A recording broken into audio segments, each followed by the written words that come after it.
This is a Rutke Mods video.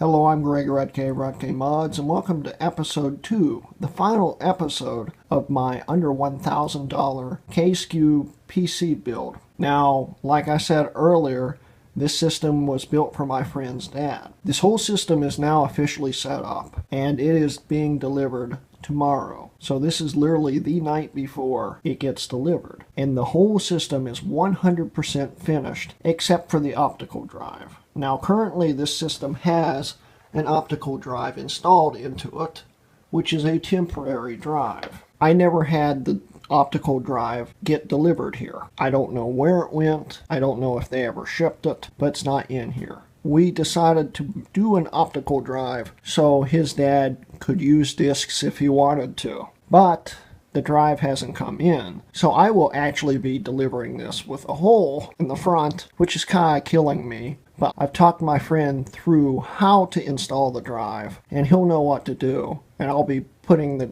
screws taped inside the case, so it's all prepared, everything is wired, and everything is set up for him. Now this system I never had any major problems with except for overclocking. I didn't want to go too extreme on the overclock, but I did overclock it mildly wild, I guess you could consider. It's not really wild. In fact, it's not a super overclock, but still a pretty good one. Now, this board, for some reason, or the CPU, I'm not really sure which, didn't want to overclock a whole lot. Now, still, this whole system is a great build for anyone who needs and wants a system for under $1,000 that is a K-SKU i5 and runs a Z170 board. Now, computers with similar specs to this usually run around $1,500 or more, and this whole system was built for $1,000. Of course, we had to sacrifice a bit in case quality, but this case is actually a very good case considering the materials it's made out of. It's still got great cable management properties, and other than that, the only major issue I've found with this case is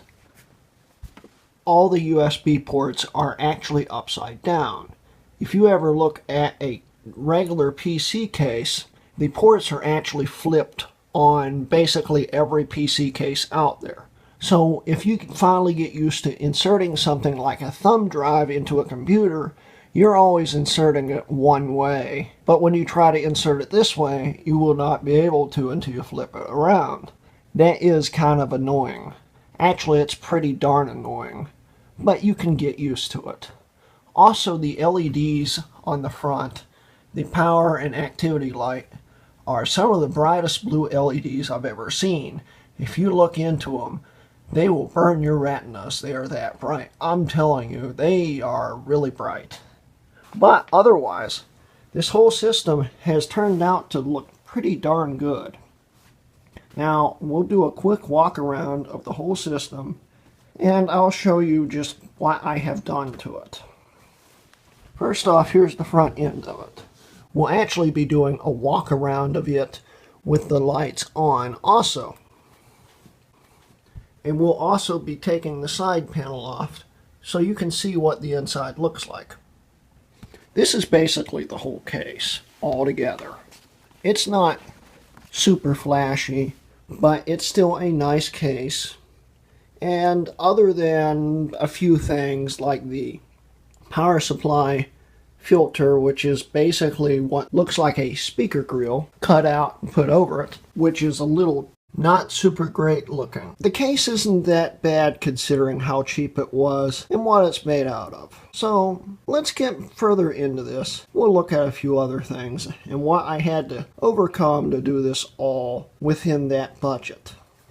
Now here's the inside of the case. Everything looks pretty darn good considering what I had to work with. The only thing I regret not doing is getting cable extensions for the power supply because the ketchup and mustard wires are a little unsightly. Also, I do wish this case had rubber grommets to cover the holes so the wires, first off, don't get pinched, and second off, so you can't see the wires that are ran behind the wires that are coming out of the holes. So other than that, this whole system doesn't look that bad, in fact. If we look in here, we can see the Thermal Take Water 3.0, with a Corsair SP120 on it. I decided to go with this fan because it was quieter than the fan that the system originally came with. It's a better quality fan. And this isn't calculated into the under $1,000. In fact, I bought these fans for my friend's dad. And coincidentally, my friend's dad's name is Greg, which is kind of funny. So I decided to buy these fans for Greg. So I'm not including these into the price of the computer because I personally bought them. But it looks good. It's very quiet for a system like this. In here we have the 6600K with the Asus Z170E motherboard. We also have the EVGA GTX 1060 Super Clock, the OZC TR150 SSD, and there's supposed to be a DVD drive in here. This is actually mine, like I said earlier. It's coming out of the system. His drive will have to be reordered, and a ticket or something will have to be put in, so they'll send him a drive to his house. We've got the G.Skill Ripjaws 4 installed here, and the whole system runs great.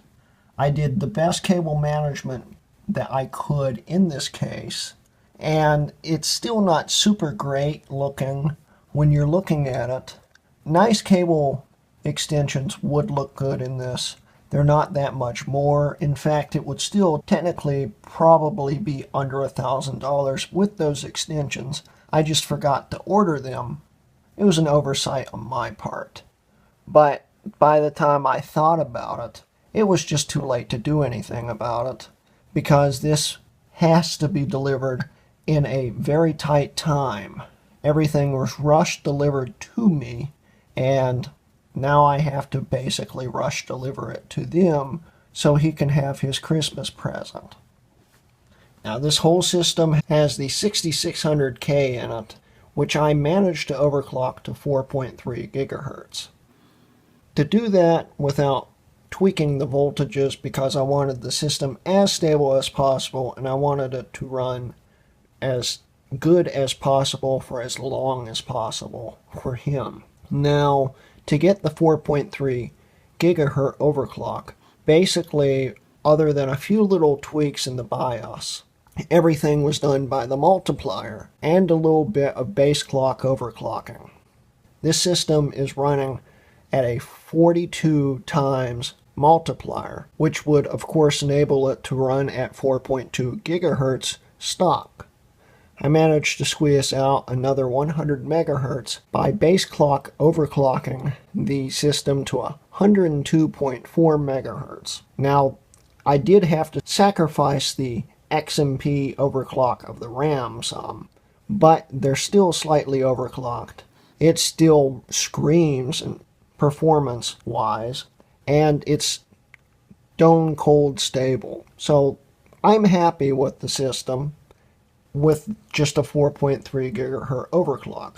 If I had played with the voltages, I know for a fact this thing would get over, believe it or not, probably 4.6 or 4.7. I managed to get it to run that for a while, but I just didn't like the voltages it had to run at, and I didn't want him to end up with a computer that only lasted a year.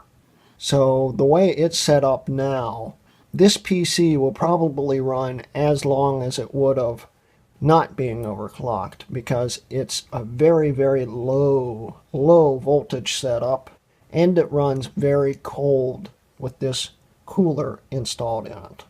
Now the GTX 1060 has been overclocked by 100 megahertz, which is pretty respectable in my opinion. It's an amazing performer, and I'll be showing you results on some benchmarks I ran on it later in this video. It's a very good performing card, and I also overclocked the memory by 250 megahertz.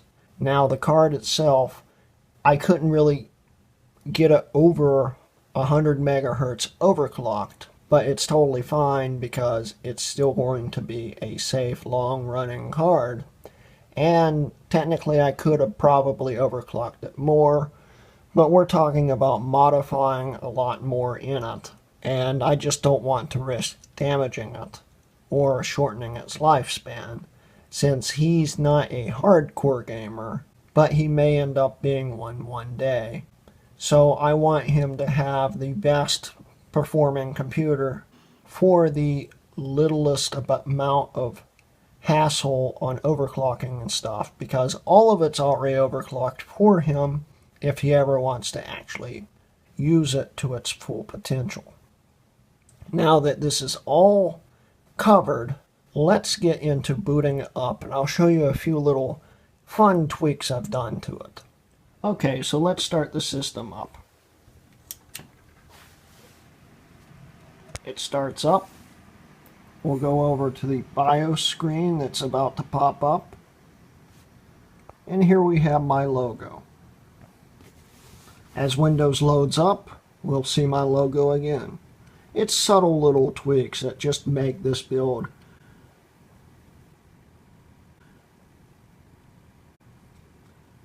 I'm still pretty happy at how it turned out.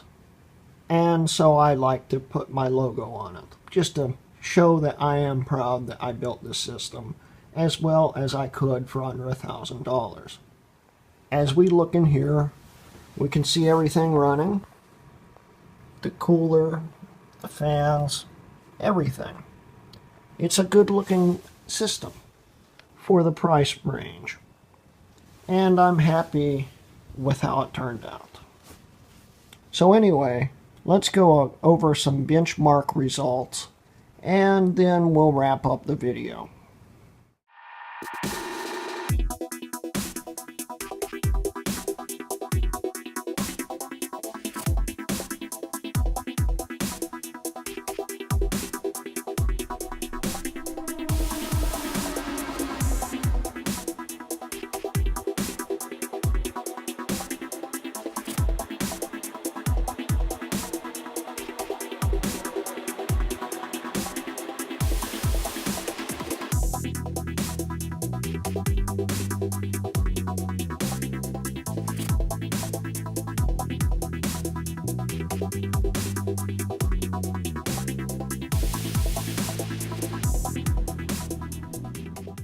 And there are the benchmark results, and showing you just the performance that it has gotten and how it performs. It's also VR ready, so that's a plus too if he ever wants to do VR. So anyway, that is the end of this video, and thank you for watching. This has been a Rutke Mods video.